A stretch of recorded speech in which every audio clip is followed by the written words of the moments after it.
السلام عليكم ورحمة الله وبركاته. الحمد لله رب العالمين والصلاة والسلام على أشرف الأنبياء والمرسلين وعلى آله وأصحابه أجمعين.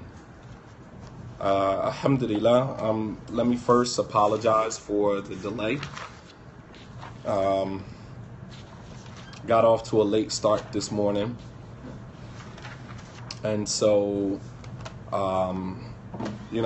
as getting off to a late start, everybody gets off to a late start. So we're starting, basically an hour later. So my apologies for that, and hopefully, inshallah, that won't happen again. But alhamdulillah, we finished the Man Logic series, and as I promised, we would start on dealing with the issues related to women.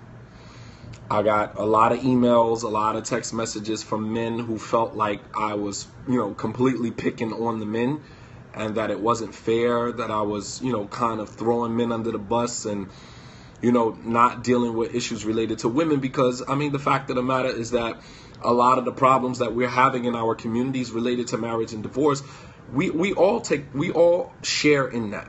All right, it's not one person's fault. Women, you cannot turn to the men and say, it's the men's fault that, that our current condition related to marriage and divorce and raising children and things like that. We can't say that it is all the man's fault. And men cannot say that it's all the women's fault. We like to point the finger. We all share in this. And me bringing these things up to, me bringing these things to the table, me bringing these things up is not me pointing the finger at any one particular gender, right, excluding the other. This is me holding a mirror up to our communities and letting us see ourselves and our dilemmas for what they are and who we are, so that we can start now fixing it. We can start fixing it. I've gotten many emails, many text messages. Brothers have stopped me and like, yo, your Man Logic, yo, you on point with that. Like, the men are listening, sisters. Men are listening. Trust me. This is not like, I didn't go on like this, rampage, just totally bashing the men and, whatever. And nor am I going to do that to the women either. Although I'm going to show you yourselves. A lot of the sisters, you're not going to like me after this. You're probably going to, unlike the Shadeed Muhammad page, and you're going to probably, jump on somebody else's bandwagon, and that's all good, because I'm not, like, I don't live in your praises, so I'm definitely not going to die in your criticism. I don't live in anybody's praise. Your praises mean absolutely nothing to me. Let me share that with you. I don't live in your praises, and I damn sure am not going to die in your criticism. Trust me. But the men are listening. They are listening. Right? And they are paying attention. I had a brother stop me the other day, right as I'm in the school teaching, we bring the kids down for salah, and the brother stopped me and was like, yo, when I get a moment, I need to talk to you, about the Man Logic thing, like, I'm listening. And it felt good, I was like, wow, okay, cool, like, not a problem, man, not a problem. I'm here. You want to discuss whatever, but it shows that the men are listening. That whole 10, Man Logic 10 series, that, men were listening. Men were listening. They were not turning a blind eye. They're not going to jump on, on the Periscope or jump on the Facebook Live and, shout from the rooftops, yeah, brother Imam. Men don't function like that. Men don't function like that. But they're like, yo, when they run into you, they're like, yo, I heard you, man. I heard you, good stuff. We was at a masjid in Cherry Hill. Brother came up to me. I don't know this brother. Came up to me. Was like, yo, your Man Logic series, yo, you on to something, man. You on to something. And I'm listening. I look forward to hearing it. And that joint felt good. It felt good to know that, mashallah, the brothers are listening. They are listening. And, hopefully in the future, inshallah, we can, put some services in place in some of the masajid, and some of the, imams and, students of knowledge who are skilled in these areas, can go around to the different masajid and offer their services, to help brothers and sisters, not take the Band-Aids off, man. We keep putting Band-Aids on our wounds. Take the Band-Aid off and, spray some, peroxide on it, whatever, and let it heal properly. We haven't healed properly. We keep putting Band-Aids over these wounds. And as a result of that, we're not healing. We're not healing. So we need to rip the Band-Aid off, let it bleed out, spray some peroxide on it, put some alcohol on it. It's going to burn a little bit. But at the end of the day, when it heals, it's going to heal properly. And we never have to revisit that again. You never have to look at that scar again. You never have to look at that wound again. It's healed properly. All right? We're not going to keep dancing around issues, putting, Band-Aids on it and just kind of, acting like, it's over. It's not over. We need to heal properly. And the only way we're going to do that is when we bring our diseases to the table, we bring our issues to the table, and we address them like men and women. So let's start with session number 1, what is called women's intuition. So men have logic and women use intuition. Women don't necessarily use logic. And I'm going to explain all of this, all right? I don't need sisters on here saying, well, he's not a man, he don't know what he's talking about, blah, blah, blah. But yeah, there's research. There's research. Women, you're not a secret. Yes, and the scar will serve as a reminder of the pain that it took to heal. You are absolutely right. You are so right. Subhanallah. Shanice, Michelle, you are so right. That the scar that is left will be a reminder of the process that we went through to heal. Absolutely. So profound. MashaAllah. All right. So men have logic. Men use logic. And women use what is called intuition. And I'm going to explain that. And Allah subhanahu wa ta'ala alludes to the 2 different types of genders and how we function differently in the Quran. I'm always going to give you a basis from the Quran. What I give you, although it's, wrought with psychology, wrought with research, wrought with, other studies that I kind of pull from everywhere, but the basis of it will always be Quran and Sunnah. Understand that. The basis of every conversation that we have will always be rooted in our religion, the Quran and the Sunnah. And for those of you who are not Muslim that are listening, welcome, and we welcome you to our discussions. You are free to share these discussions. You are free to chime in on these discussions, and you're free to, contribute to the discussion. I have no problem with that. Ahlan wa sahlan, you're more than welcome. Right? Because some of this stuff, although the premise of the talk is, rooted in our religion, but it is also something that people who are not Muslim can benefit from as well. But when I speak in general. I don't separate the exception to the rule. The exception to the rule is neither here nor there. The scholars say, al-hukm lil-ghalib, that the Islamic rulings are based upon the majority. You understand? So I don't need people saying, well, not all people do this. Well, not all people do that. That's already understood. We're educated people. I don't need to speak to you guys like I'm speaking to 5th graders, 6th graders, 7th graders.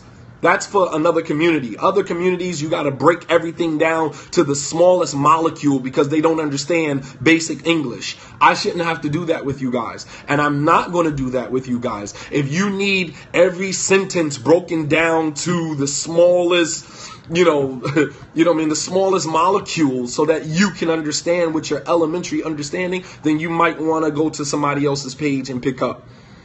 I'm not going to do that here. You guys are highly intelligent. Some of you guys on here right now are more intelligent than I am. Some of you listening right now have master's degrees, PhDs. You understand what I'm saying? Like, I'm not going to do that.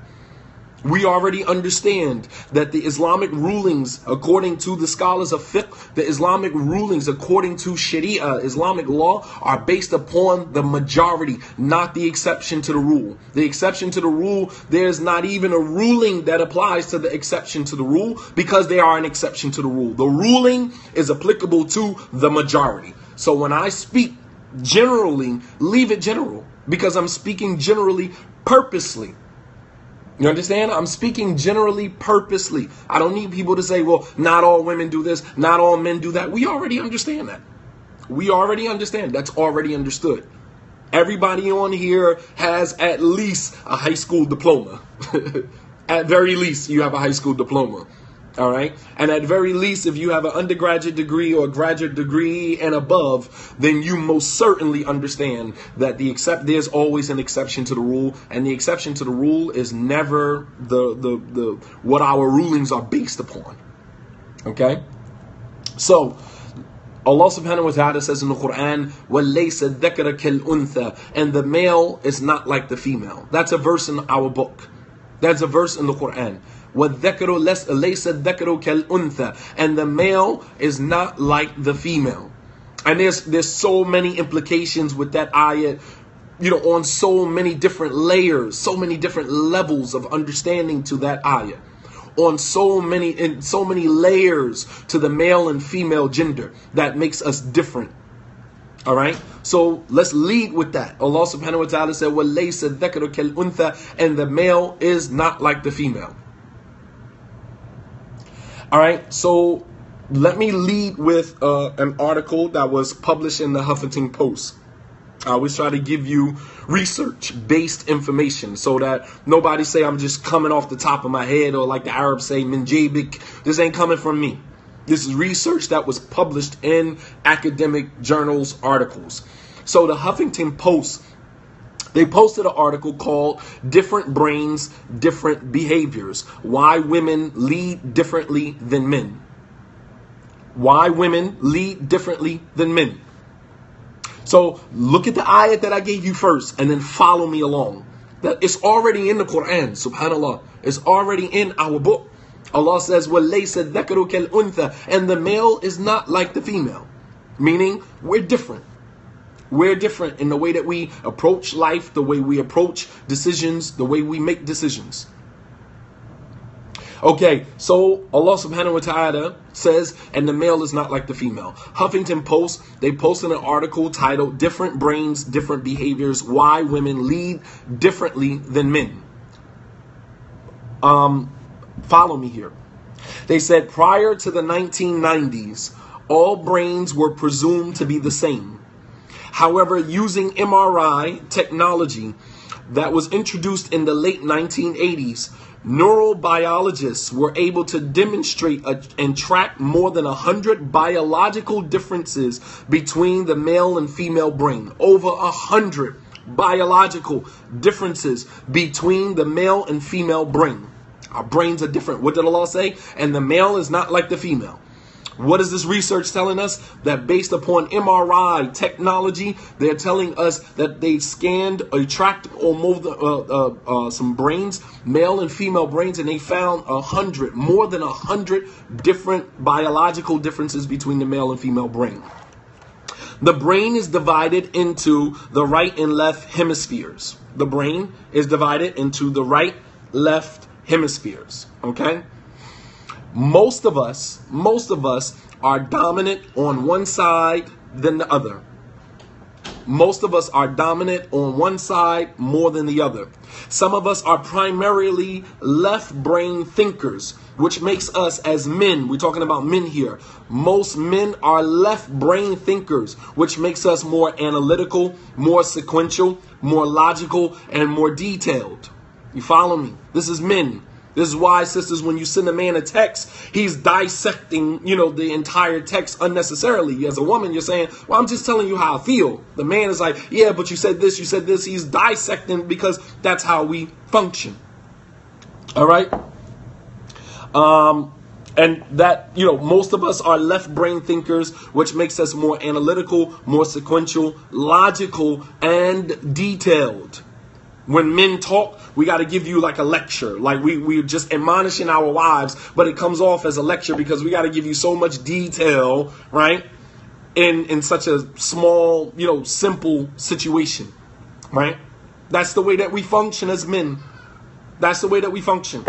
All right. Others show dominance of their right brain, which is described as more creative, more intuitive, more holistic, right? Non-linear, right? This is women. This is women here. More creative, more holistic, more intuitive, right? These are right brain thinkers, right brain users. All right. So researchers at Yale University determined back in the 1990s that men's tendency is to primarily use the left side of their brain, while women shift back and forth, drawing from both the left and right sides. Women tend to draw from both sides, the right and left sides of the brain, while men concentrate more so on the left side of the brain. We're more logical, we're more sequential, we're more analytical, and we're more detailed. All right? This is why you'll find a lot of men, you go into their closets are, jeans are folded up, stacked, t-shirts folded up, stacked. It's not necessarily OCD, but we like structure as men. That's how we function. We function with structure, detail, sequence. Whereas you look inside the woman's closet, her stuff all over the place, but when it's time to get dressed, she knows exactly which pieces she needs to grab very quickly, and she can probably get dressed quicker than the man can. I know that's my case. Right? They get dressed quicker, even though it seems like it's unorganized. Even though it seems like they're very unorganized, they get dressed quicker because they're very intuitive. They can feel exactly what I want to wear. I can feel what I want to wear. I already know. They're very creative, right? It's important for us as husband and wife to understand these differences, these variables. Right. And that's why your conversations are all over the place. And men, we like, yo, you're a moving target. Stay right here. Stay right here because you're talking here, here, here. I can't keep up.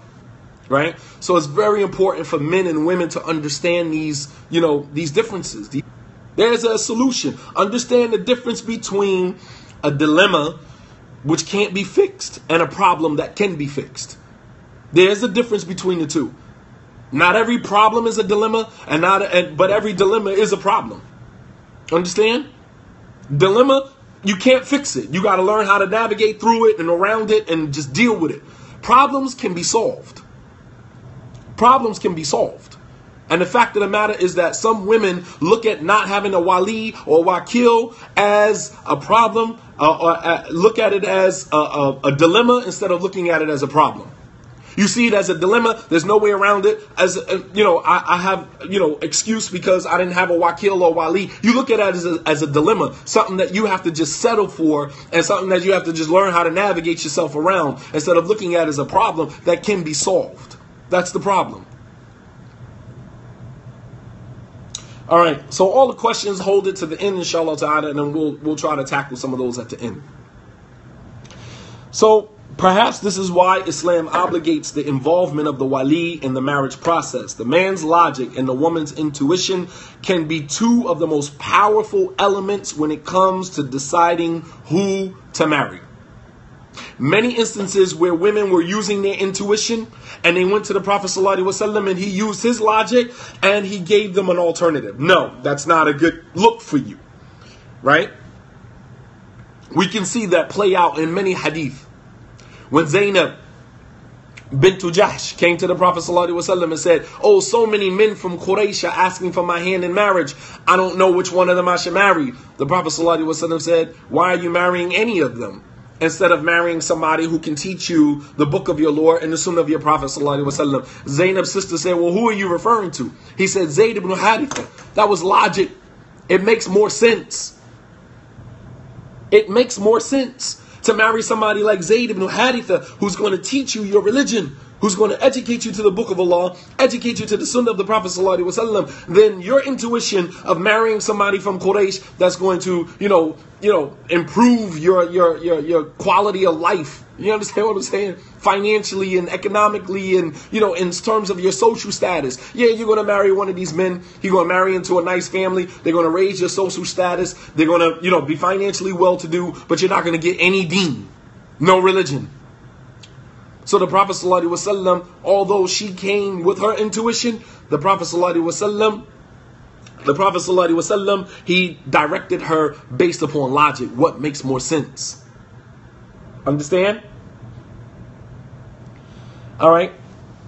But women, your intuition sometimes gets you into a mess in your marriages and in your relationships with men, which a hint of logic could have helped you to avoid some of these situations.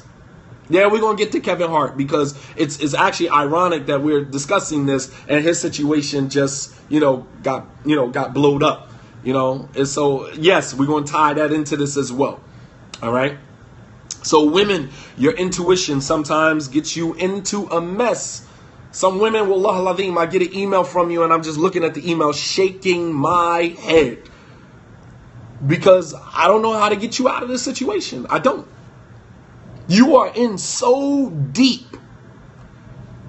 You are in so deep in this situation. And just a little bit of logic.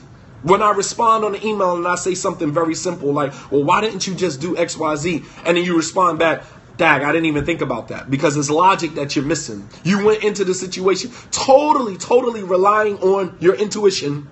And just a pinch of logic would have helped you make a better decision. And now you knee deep in this situation and you don't know how to get out of.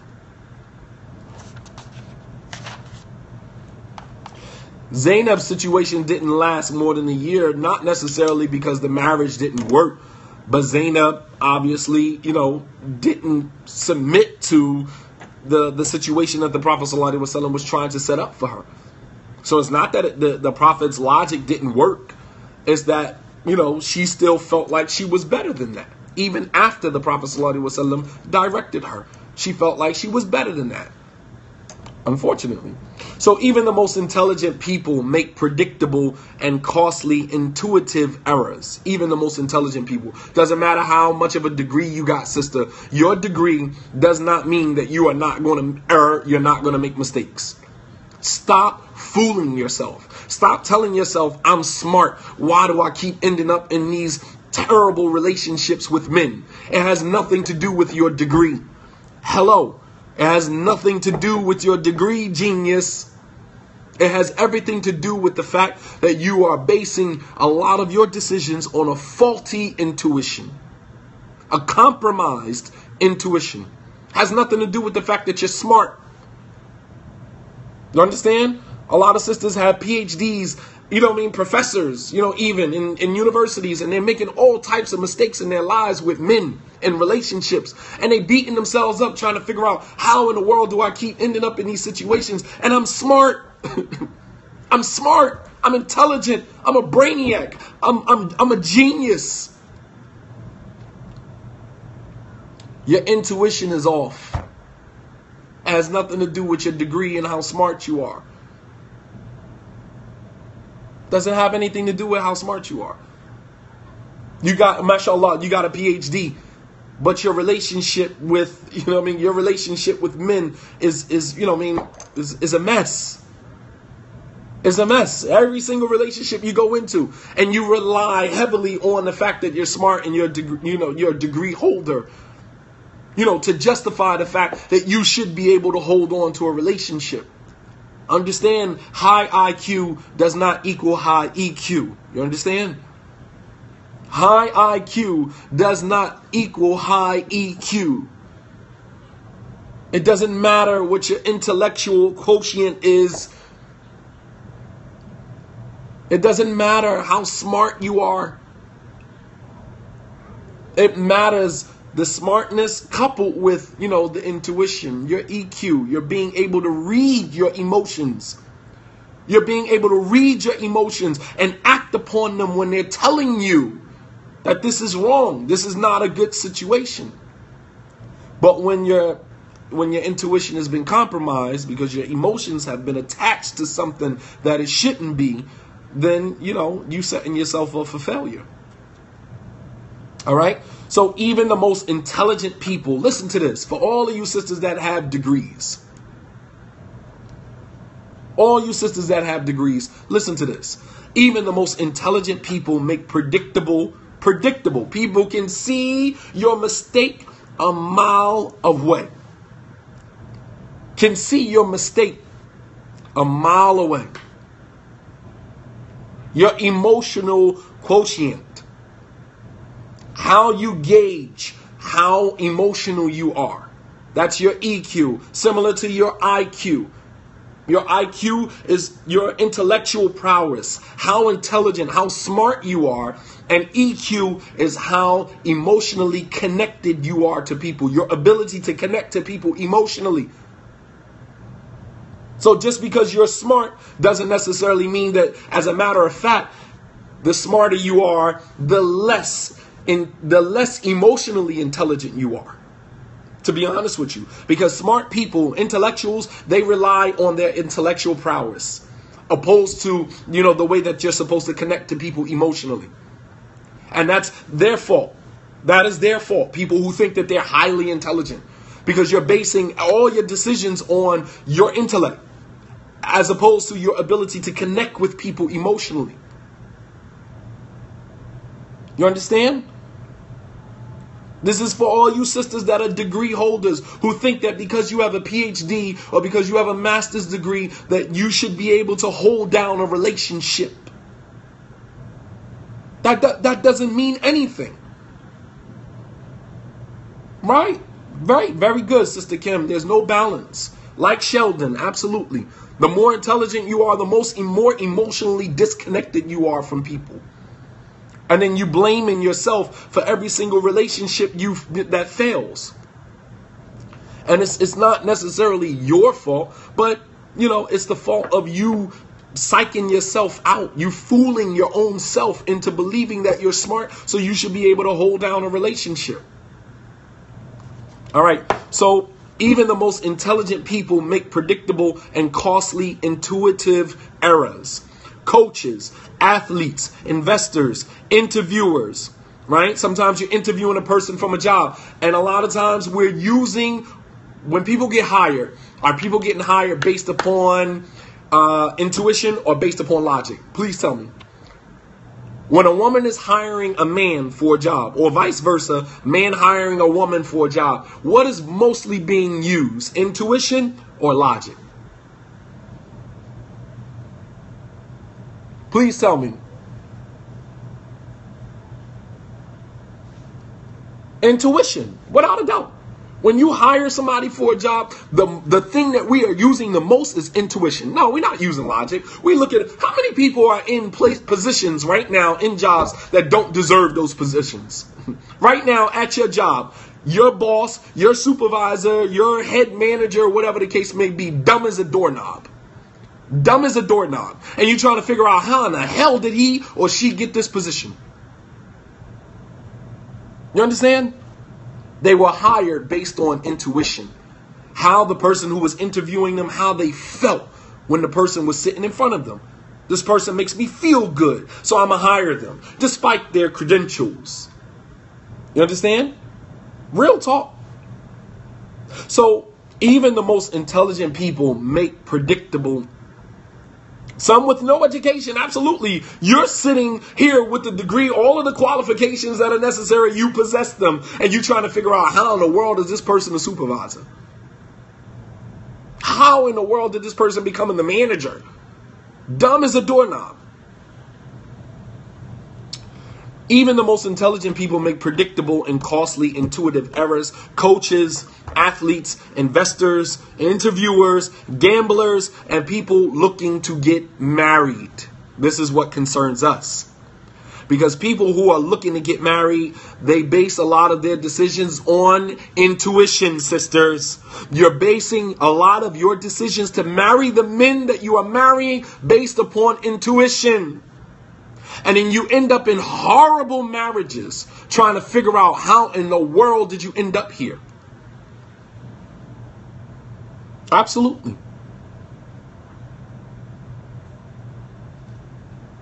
You're making a lot of your decisions to get married based upon intuition. The brother sits in front of you with a thobe and a beard and a prostration mark, and he had you at Assalamu alaikum, sister.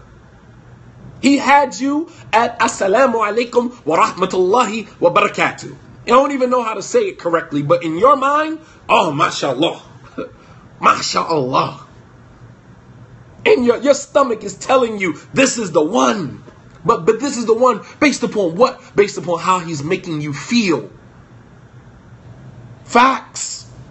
How he's making you feel. Your intuition, your your intuition, monitors going off the charts.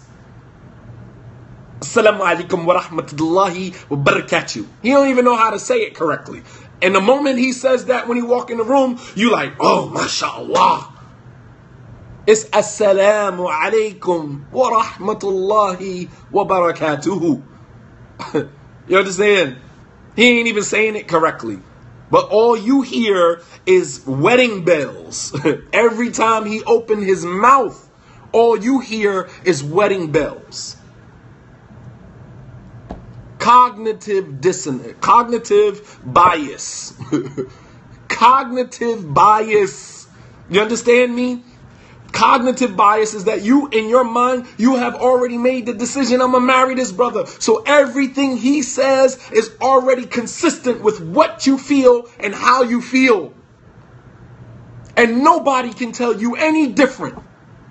Nobody can come to you and tell you any different because your mind is already made up. I want to marry this brother. I don't care what nobody say.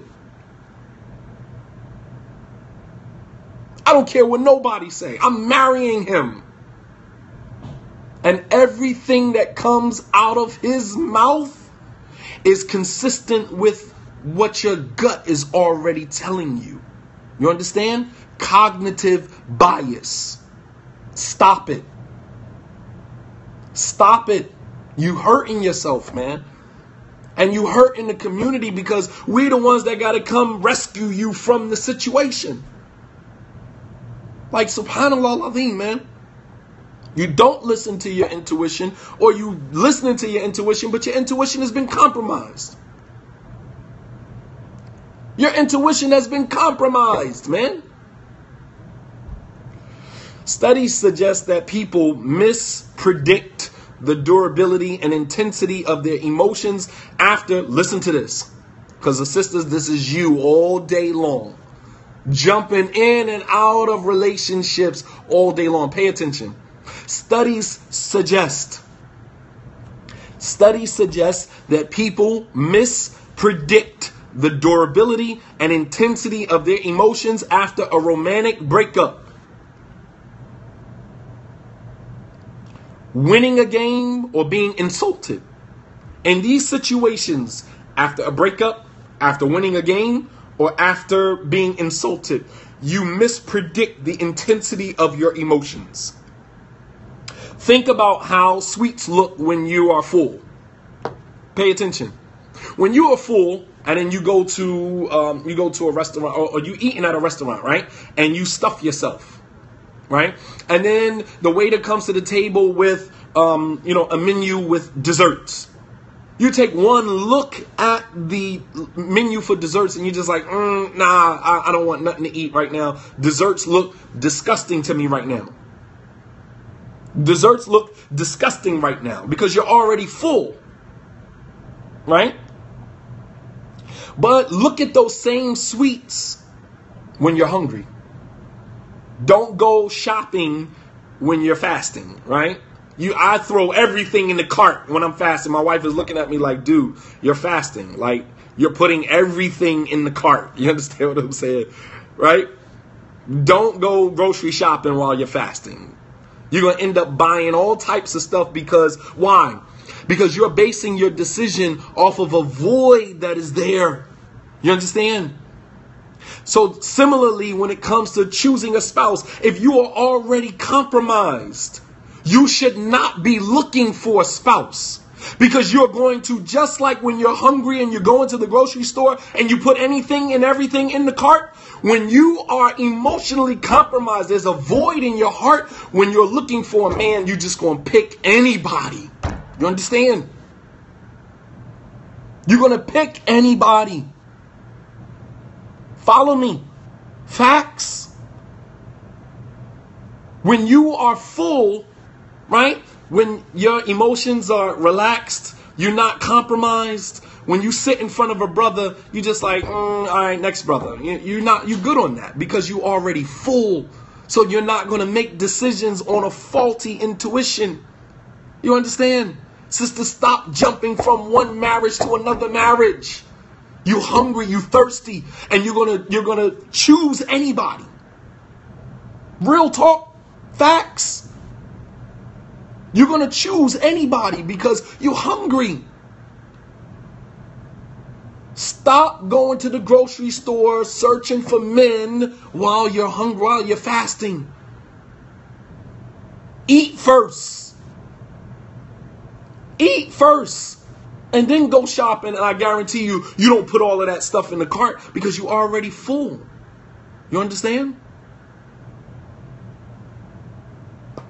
You guys following me? Everybody following what I'm saying? Everybody, yes, it does give a whole other meaning to thirsty. Absolutely. And a lot of sisters out here, Muslim women, you're thirsty. You'll marry anybody because there's a void there. There's a void there. There's a hole in your heart. And you want to fill that hole, and it doesn't matter with who. It doesn't matter with whom you fill that hole, just as long as you fill that hole. I mean, think about the genius that is in this concept. Think about this. When you are hungry and you go to the grocery store shopping, you put everything in the cart because you are basing your choice, you're basing your decision off of the fact that there's a void there. You're hungry, you're thirsty. You putting stuff in the cart that on a normal basis you wouldn't even get from the grocery store. But when you're full and somebody bring you a dessert menu, you go to Cheesecake Factory, they bring you a dessert menu, right? You like, nah, I don't want no dessert right now. I'm good on that, right? No dessert tonight? Nah, no dessert tonight. I'm good. I'm full.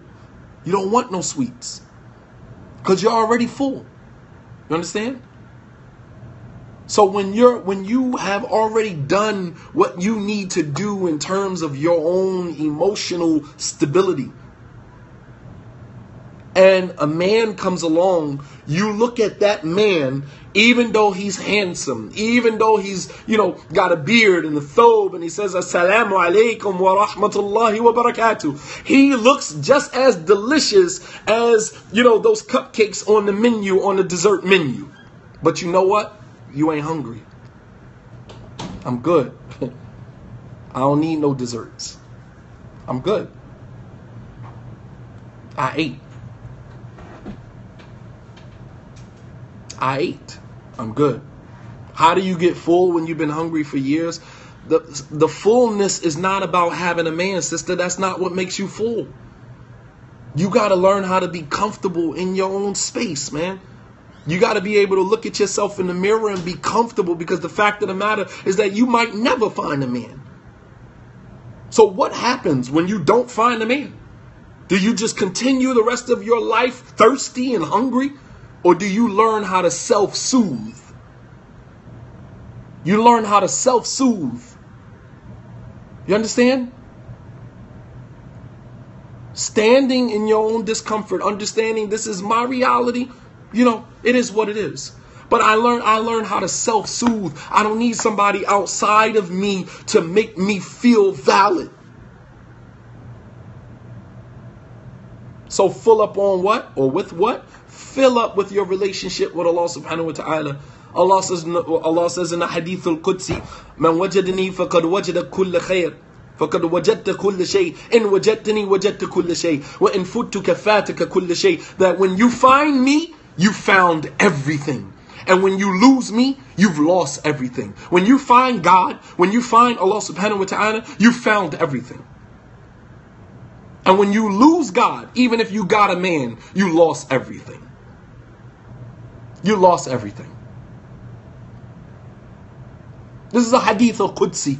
Allah subhanahu wa ta'ala said, when you find me, you found everything that you need. And when you lose me, then you've lost everything that you need. I mean, if that's not enough for you, I don't really know what to tell you. I'm speaking from a religious paradigm. If, you know what I'm saying, like if that's not enough for you, then I don't know what to tell you. Maybe you're in the wrong place. But from a religious paradigm, that's sufficient. And religious people who want to be close to God, they understand that language. I need to say no more. And if you're not religious and you don't care about a connection with God, whether you Muslim or you not Muslim, then you're probably never satisfied that. You will never satisfy that. You're insatiable. Suffice it to say, you're insatiable. All right?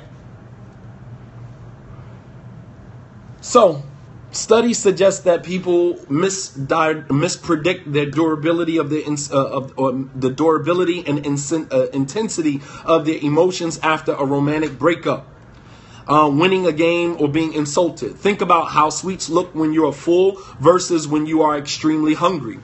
Our intuitive theory seems to be we want it, we get it, we're happy, but emotional endurance evaporates more rapidly than we expect. Our intuitive theory is we want it, we get it, and we're happy. But we don't realize that the happiness with the thing that we wanted so bad, that happiness will only last for a certain point. Will only last to a certain point. And it evaporates more rapidly than we expect.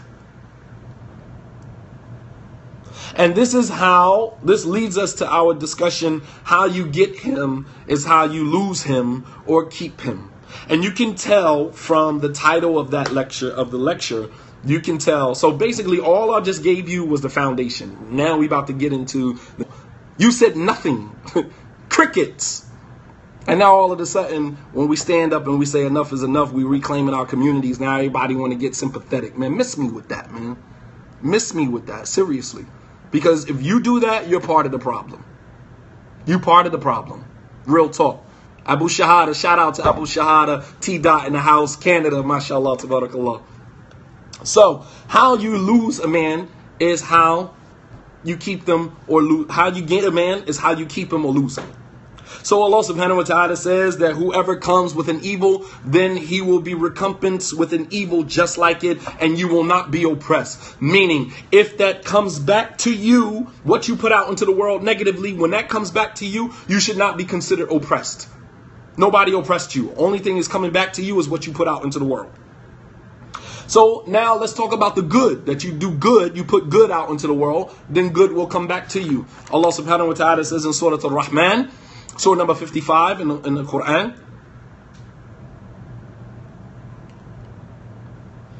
Allah subhanahu wa ta'ala says, Hal jaza'ul ihsan illa al-ihsan. Is not the reward for good anything but good? That if you do good, is anything else going to come back to you but good? So some women allow their intuition to lead them into a situation, the consequences of which can have a lasting effect on their self-worth as a woman, as well as their outlook on marriage. They pursue men despite the diverse, complex situations that men find themselves in at the time of their meeting. Some sisters, you run into a brother and he tells you, I'm on my way out of this marriage. I'm on my way out of this particular marriage. So you run into him, you cross paths with this man at a very critical time or a very complex time in his life. And instead of your intuition saying, you know what, let me back out of this situation because, it doesn't seem like it's a stable situation. Your intuition gets compromised and you go head on into this situation only to find yourself in a mess later on.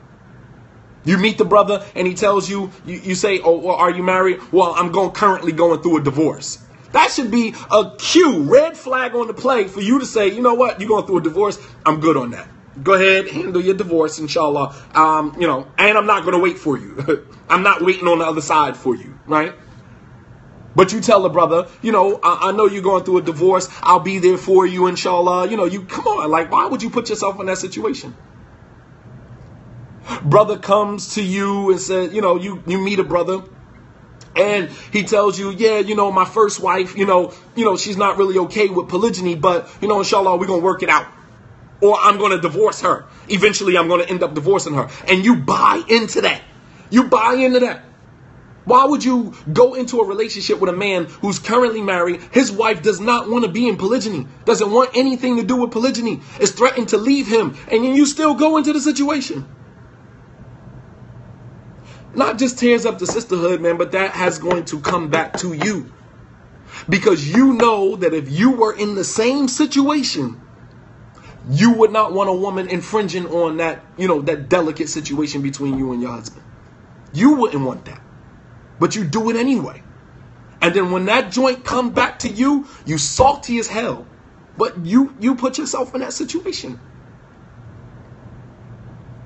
You put yourself in that situation. You pursue men. You pursue men despite the diverse and complex situations that men find themselves in at the time that you meet them, right? They're emotionally compromised.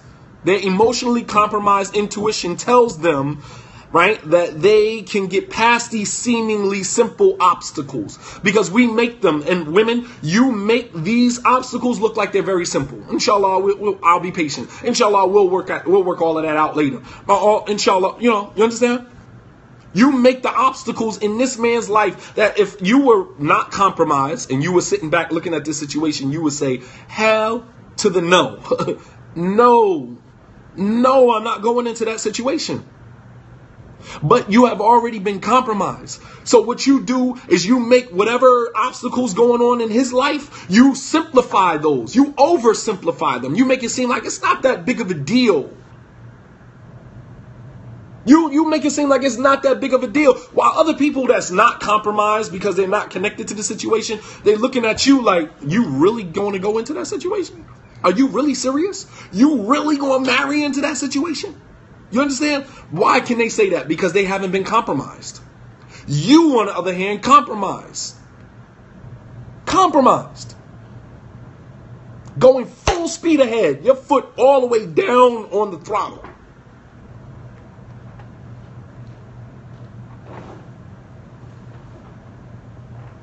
Understand? So, you think that, unfortunately, that you're going to ride off into the sunset happily ever after, totally dismissing and overlooking the consequences that are waiting to destroy the perceived happiness that you think that you're going to get. You understand? You think that you're going to ride off into the sunset with this brother and you're going to be happy. And the way that you entered into that situation was completely wrong. It was wrong. You know it was wrong. And you think that happiness is waiting for you on the other side of that situation. You are sadly mistaken. Sadly mistaken. Don't look at the Yusuf Ali translation, sister. Please. The Dar Salam translation of the Quran. Probably the best in terms of the English language. Not the Yusuf Ali. Please, don't do yourself a favor. Can't even understand the Yusuf Ali. With all due respect to the Yusuf Ali translation. One of the first that we've had in the English language. But the Dar Salam translation of the Quran is probably the best in terms of the fluidity of the English. But you are, the consequences of your act is waiting for you. Waiting for you. On the other end of this long journey to happiness, you think that you and this man is now on. I'm sorry. Similar to the brothers of Yusuf, right? Let me give you the comparison to what sisters who do this. You have women who cheat with men. You cheat with a married man, right? Cheat with a married man. And then you tell yourself, he keeps telling you that he's getting ready to divorce his wife. They're not working out or whatever the case may be. And you buying all of this. And you sleeping with him. You giving him wifey privileges. You giving him husband privileges. And he's not your husband. He's not your husband. And you giving him husband privileges. He's married to somebody else. And you're infringing on another woman's life. Another woman's marriage. And you think that that's not going to come back to you? No, there is no riding off into the sunset happily ever after. There is none of that.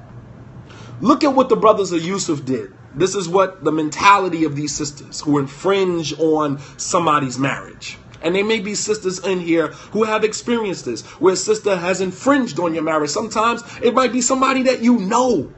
Somebody that you know, and that's sad as Muslims that you would infringe on another sister's marriage because your intuition has been compromised by your compromised emotions. And he's never going to give you wifey privilege. No, in this day and time, brothers do. And that's the sad thing about it. Brothers give women who are jump-offs, who are mistresses, give them wifey privileges. They give them wifey privileges. That's why they feel emboldened to do that. A woman is only going to go as so far as a man allows her to. If a man puts a woman, even a mistress, puts her in her place, she will stay as a mistress. She's not going to step outside of that lane. But when you telling your mistress, I love you, you know what I mean? You breaking down under because she had sexual relations with you. You ready to give it. You ready to risk it all. You don't know how to just, go and commit fornication and then make Toba and keep it moving. Right? You telling a woman you love her and you get ready to leave your wife for her. It's just like, dude, are you serious? Mistresses have been around, since the earliest of times. In the Victorian period where, men and women, had to suppress, right? Married women in the Victorian period and they didn't have to worry about the men running off and marrying the mistress. They knew the men were sleeping with the mistress because they were living in a suppressed society, a suppressed time where they had to suppress their emotions. Women weren't allowed to express themselves, in terms of their sexuality and things like that. So it was very lame. So men, chose to go after mistresses. But they never feared that the man would run off with the mistress because she would never be anything more than just a mistress. But today, men are marrying the mistresses. And unfortunately, in the Islamic community. And these, are second and third and fourth wives. You're a mistress. And you're a mistress not because you're a second wife, third wife, fourth wife. You're a mistress because how you allowed yourself to come into that situation. He didn't honor you. He didn't go and sit down with his other wife and say, hey, listen, this is the situation. I'm going into polygyny. I'm handling, this is the sister, whatever the case. On, like on an up and up in an honorable way. They didn't do it in an honorable way. They tucked you away somewhere, and told you to be patient until I can work this situation out with my other wife. You're a mistress. You're not a second wife. He married the mistress. I'm just telling you, I'm just putting it out there.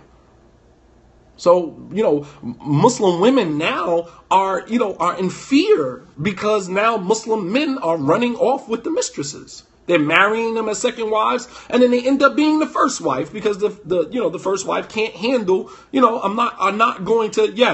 they're not going to settle for that. You want the woman to be patient. After you done slept with this woman, after you done gave this woman a ring, after you done took this woman places that you took your first wife, after you done bought this woman clothes and paying her rent, and you're doing more for your mistress than you're doing for your damn first wife. Where they do that at? Where does that happen at? Right. And then you want the woman to be patient with your right. Your right to take a second wife. Dude, she is not a second wife. She's a mistress. She's a jump off. And you want me to stay in a relationship with you, with somebody like that? Nah, I'm good on that, man. I'm good. And then you get the brother who say, well, I'm not going to divorce you, so you got to stay. And this is the problem. This has been the problem for a long time. Not just in Philly, but in many places. In many places. It ain't just Philly, trust me.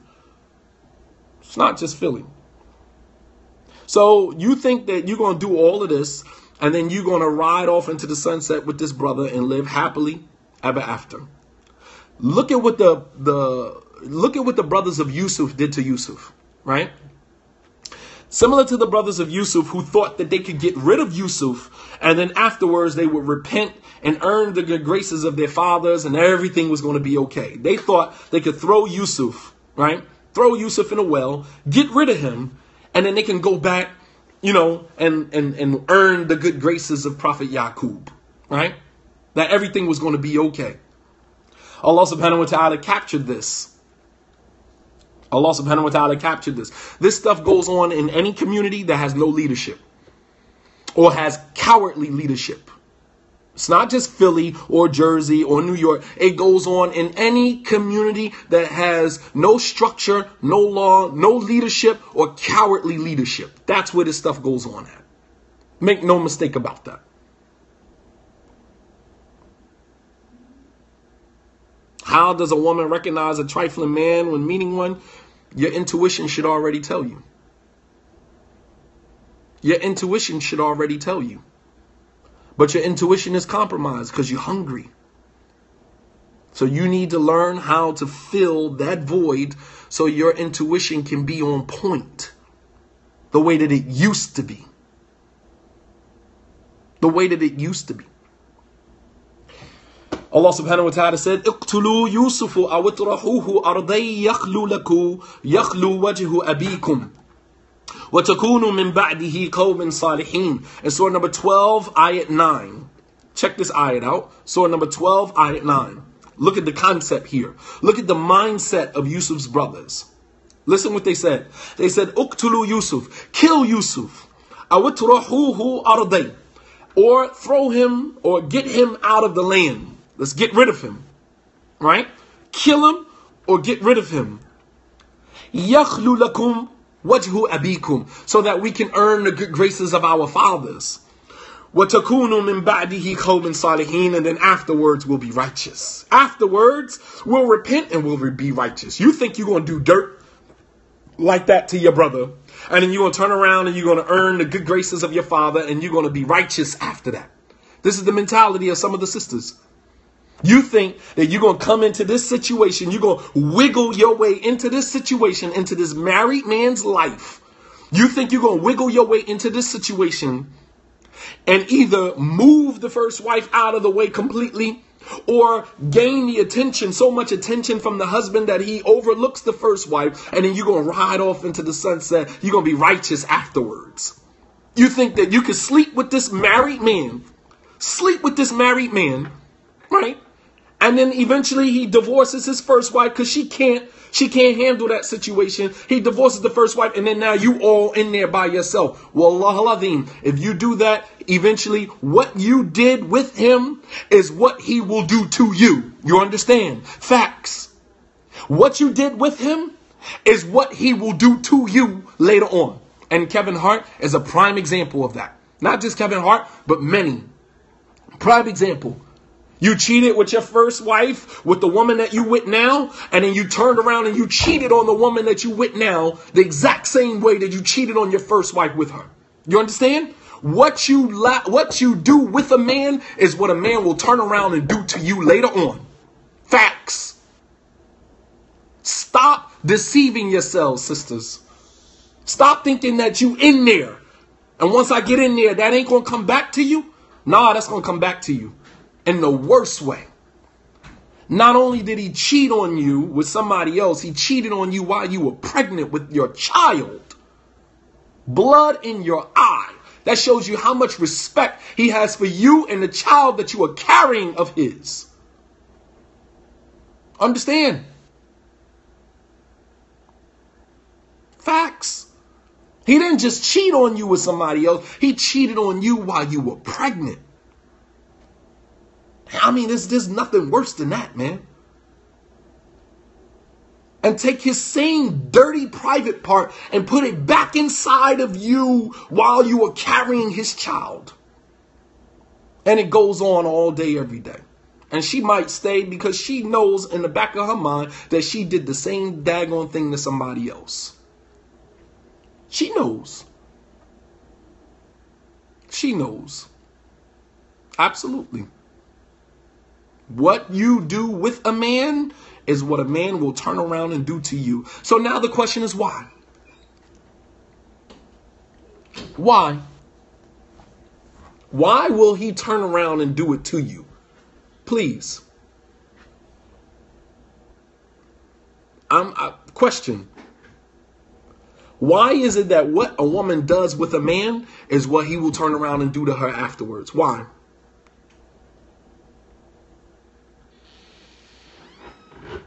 Question.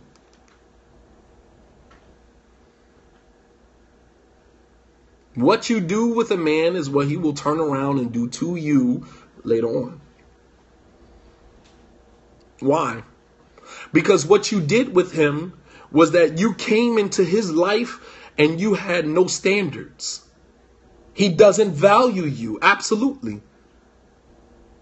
He doesn't value you because he saw that you were willing to, totally reduce yourself.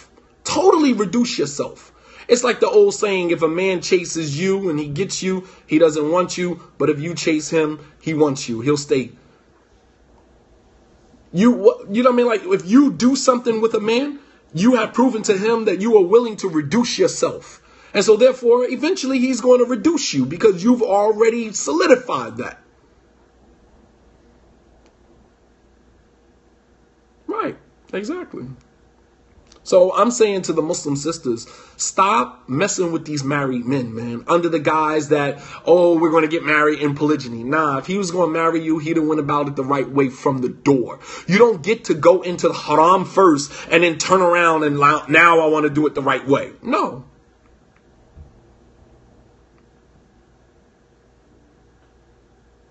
No.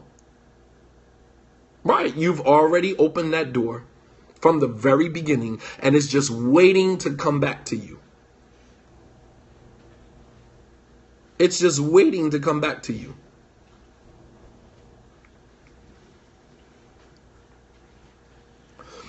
All right. So they said, let's kill Yusuf or get him out of the land so that we can earn the good graces of our father. And then afterwards, we'll repent and be righteous. Afterwards, we'll repent and be righteous.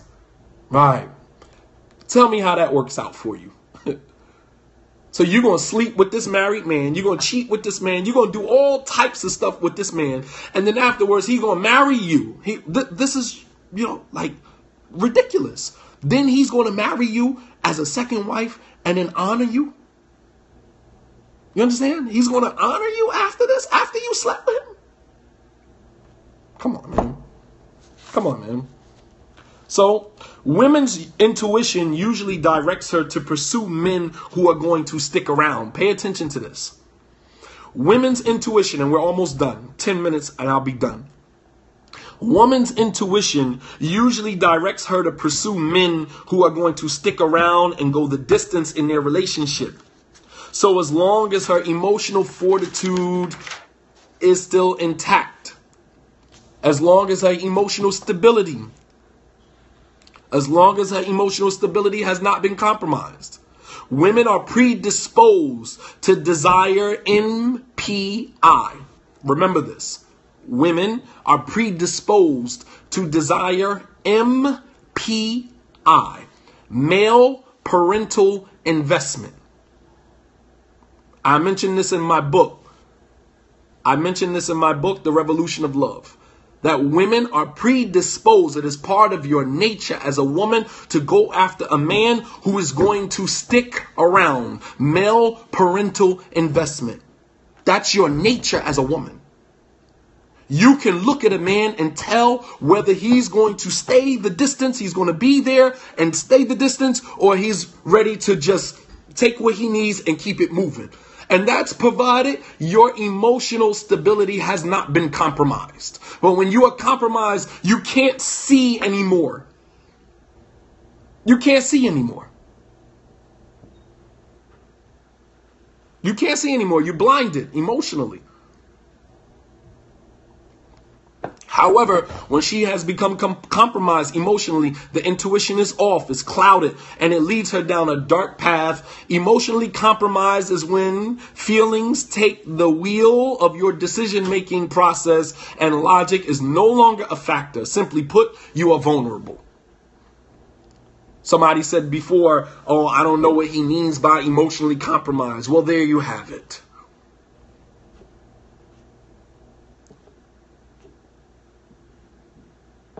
there you have it. Emotionally compromised is when feelings take the wheel of your decision-making process and all logic is out the window. Logic is no longer a factor. Simply put, you are vulnerable. You are vulnerable. So situations wherein her intuition would normally tell her to proceed with caution, are now embarked upon without caution or fear for the immediate or inevitable consequences. You follow me? You follow me? Men can spot this weakness a mile away. You are so right. As we used to say in Jahiliyyah, you ain't never lied. Absolutely. You ain't never lied. Men can spot it a mile away. So in situations wherein a woman's intuition would normally tell her, proceed with caution, right? Do not proceed with, do not go forward. Don't go any further. This is what your intuition would normally tell you, because you're normally looking for a man who's going to stick around. If a man cheats with you, you think he's going to stick around? If a man lets you violate his other wife while he's married, do you think he's really going to stick around with you? Do you really think that he's going to stick around? Absolutely not. You're sadly mistaken, man. You're not even a hopeless romantic, because that ain't even romance. Some women chalk it up as, well, I'm a hopeless romantic. That's why I keep making mistakes. It's not even romance that you be going into. So what do you mean you're a hopeless romantic? These are not even romantic situations. These are trifling, atrocious situations that you keep finding yourself in. Foolish, absolutely. So in situations wherein her intuition would normally tell her to proceed with caution, she now embarks upon these situations without caution or fear for the immediate or inevitable consequences. Such situations like cheating with a married man under the false, fallacious intent to marry into polygyny. Many women in the Islamic community have fallen into this. They know the brother is married or not, yet they engage in behaviors with this brother who, if they were the ones married to him, they would lose all of their spirituality. If you were on the other end, right? And then you come into the situation like, Wallah al-Azim, I'm so amazed. I'm amazed at how sisters will cheat with a brother who is married and then come off with, oh, I'm going to marry her in a polygyny. And then she comes and try to meet the first wife. It's like, how in the world you coming to meet the first wife and she knows that you cheated with her husband. And now y'all made Tawbah and now y'all trying to rectify the situation. And she's supposed to be okay with that? He's supposed to be okay with that? And then when the woman says, no, I'm not cool with that, I'm not going to be in polygyny with this woman, then you run this is my rights. You're trying to infringe on my rights. It's like, you got to be kidding me, man. So you can cheat with this woman, make Tawbah, and then marry her into our situation, and I'm supposed to be okay with that? Because you made Tawbah and I'm supposed to be okay? Hell yeah, it goes on. Heck yeah. This is America, bro. All day, every day. Are you serious? All day, every day. And then you'll bring the woman to your first wife and say, well, this is the sister I'm trying to marry. But you done already slept with her. And your first wife is supposed to just welcome her into your family. And y'all supposed to just live happily ever after in polygyny and everything's supposed to be okay. You got to be kidding me, man. You have got to be kidding me, man. Not a chance. Not a chance in hell. No, sorry. Not going to happen. Not going to happen. And you sisters who stay in situations like that, you know what I mean? Like, come on, man. Like, you giving these brothers a pass, man. You giving these brothers a pass to continue in their trifling behavior, man. Nah, man. So many women in the Islamic community have fallen into this. They know the brother is married, yet they engage in behaviors with the brother who, if they were the ones that the man was married to, they would lose all of their spirituality. Just think, the same man that you cheat with, the same man you send in text messages with, the same man that you send in naked pics to, just what if you were his wife and he was doing that to somebody else? What if you were his wife and he was doing that with somebody else? So the text messaging, the meeting up with each other in private, the gifts, and in many instances, the sexual relations. What if that was you he was doing that to? And if you do that with him, trust and believe, if he marries you, he's going to do that to you too. So how could you have sexual relations with a man who was in the bond of marriage, a bond that he made with his wife before Allah subhanahu wa ta'ala? How could you infringe on that? How could you infringe on that? How could you infringe on the sanctity of somebody else's marriage? How could you do that as a Muslim? How could you do that to somebody? They have a family together, children, and you infringe on something. It's a selfish behavior. Selfish, man. And that's part of our problem in our communities. We have no spiritual loyalty and we have no cultural loyalty. We have no loyalty to our culture as African American Muslims, and we have no loyalty to our spirituality. What our religion, our iman dictates. Your faith in Allah subhanahu wa ta'ala dictates that you shun behaviors like that. Are you kidding me? I would never violate, man, somebody's marriage, man. That's sacred. Sacred territory. I would never violate that, man. But you have people who will do it all day, every day. And, men, they suggest this situation to their wives, even though they violated the sanctity of the marriage. Intuition can be completely compromised. Your intuitive nature as a woman in a normal instance would have told you that nothing good can come from this situation, and there is no happily ever after, because at some point this is going to come back to you. That's what your intuition would have told you on a normal basis. In a normal instance, this is what your intuition would have told you. But your intuition was compromised, and as a result, you found yourself in a messy situation, and, and now you need logic to get you out of it. So, this is what I wanted to present. Sisters, you have to allow yes, the intuition compass is broken. The daggone needle don't even move anymore. The intuition compass is broken.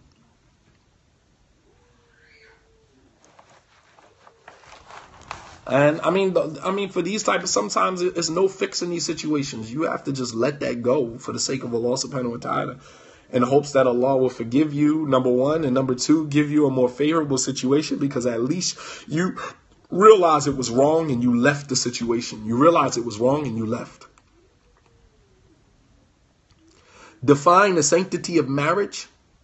The Prophet ﷺ, he said, أَحَقُّ الشُّرُوطِ أَن تُوَفَّ بِهَا, that the rights or the conditions that have more right to be fulfilled is the conditions by which istahlaltum bihi al-furuj, is the conditions by which the woman's private part was even made halal for you, and that was the marriage contract. Allah subhanahu wa ta'ala calls it a mithaq. He calls it a covenant. It's a covenant. This bond of marriage between man and woman in front of Allah subhanahu wa ta'ala. This is sacred territory, man. Sacred territory. The Prophet ﷺ said that Allah curses the man who corrupts somebody else's wife. You corrupt somebody's wife, meaning you encourage that wife to get a divorce from her husband. You corrupted his wife. You plant seeds of divorce into the head of the woman. You corrupted that woman. Understand? Allah curses the man who does that, or anybody who does that. You corrupt somebody's wife, man. The Prophet ﷺ said the worst sin that a person can commit is to sleep with the wife of your neighbor. Because you are infringing on, violating the sanctity of this relationship between this man and this woman before God, before Allah subhanahu wa ta'ala. There was a brother interested in me, came for a sit down, found out he was married to a kafir, and I wanted no part of that situation. I did not care how good he claimed to be, and you were smart for doing that.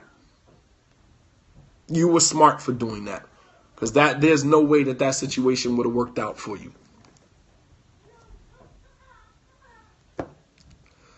This is what I wanted to present. Allah subhanahu wa ta'ala knows best. I got time for about maybe 1 or 2 questions, and then I have to go.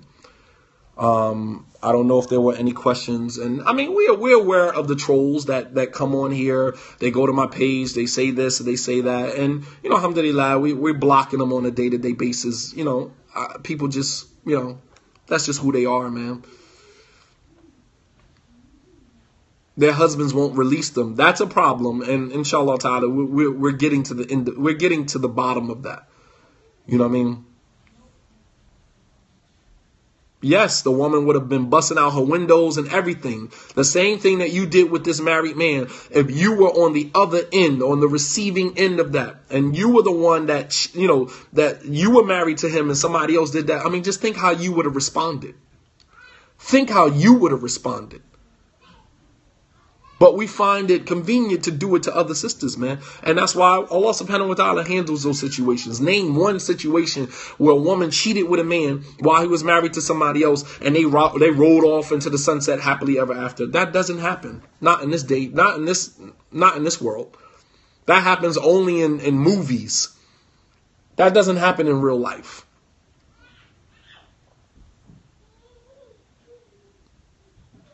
What if the husband trying to marry a woman he been talking to secretly, saying that she's just a friend? Now they got feelings. That's how it starts. He shouldn't be talking to the woman, period. Then they try to hold you hostage. No, this is why it's important for you to have a marriage contract. Have a marriage contract. And stipulate in the marriage contract, in the event of any infidelity, our marriage is terminated. And he signs off on that, then, you know, it is what it is. But the fact of the matter is that you sisters are not utilizing what Allah subhanahu wa ta'ala gave us in the institution of marriage. You're not using a marriage contract. Many people on here right now, sitting here right now, you're married, guarantee you don't have a marriage contract. Guarantee you don't have a marriage contract. And if you do have a marriage contract, there's no clause in your marriage contract that in the event of any infidelity, then our marriage is terminated. And then you wouldn't need nobody to, you know, intervene or anybody. Nah.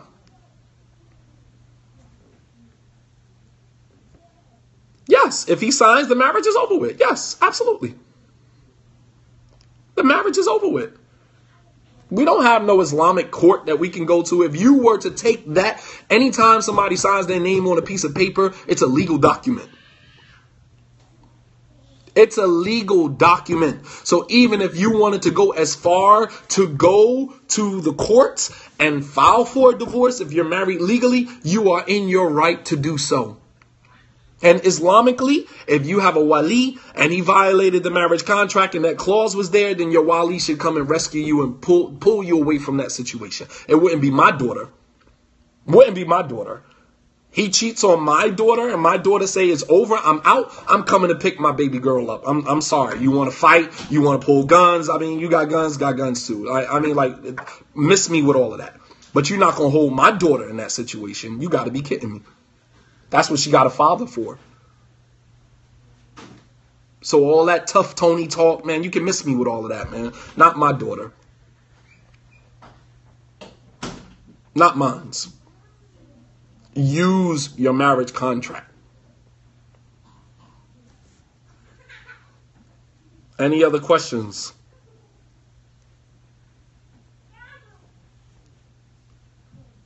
He says it's his right to have friends now. He wants to marry. I have no choice. You stay in that situation. May Allah subhanahu wa ta'ala make it easy for you. I don't know what to tell you. You guys, you guys have to put pressure on the imam in your community. If your imam is too cowardly to say something, then you need to put pressure on him to do so. You're going to do something about my situation. That's right, Ali Sabir. You already know. Not my daughter. You're not going to hold my daughter hostage. I'm sorry. It don't even have to be my daughter. If it was a woman that I was responsible for, I was her wali, and I'm nobody's wali, and I don't want to be anybody's wali. But if I was, then I would definitely be responsible for rescuing you from that situation. Not going to happen. Not going to happen. Not on my watch. I'm going to be questioned by Allah subhanahu wa ta'ala for leaving you in a situation like this. Nah. Nah.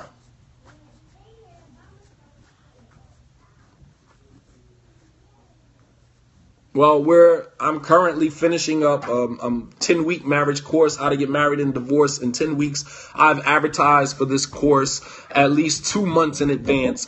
And I had a total of like 25 students, man. You know, we writing marriage contracts. These sisters, mashallah, tabarakallah. These brothers and sisters that are in this class, in this course, mashallah, tabarakallah. They are going to hopefully help, you guys out. Because a lot of you just don't know about how the inner workings of marriage goes Islamically. Why can't the sister just leave? Because she could if she wanted to. We're American. Who gonna stop you? But, it's better to not just leave and make sure that you leave understanding what the terms are so that that does not come back to haunt you later on. It doesn't come to haunt you later on.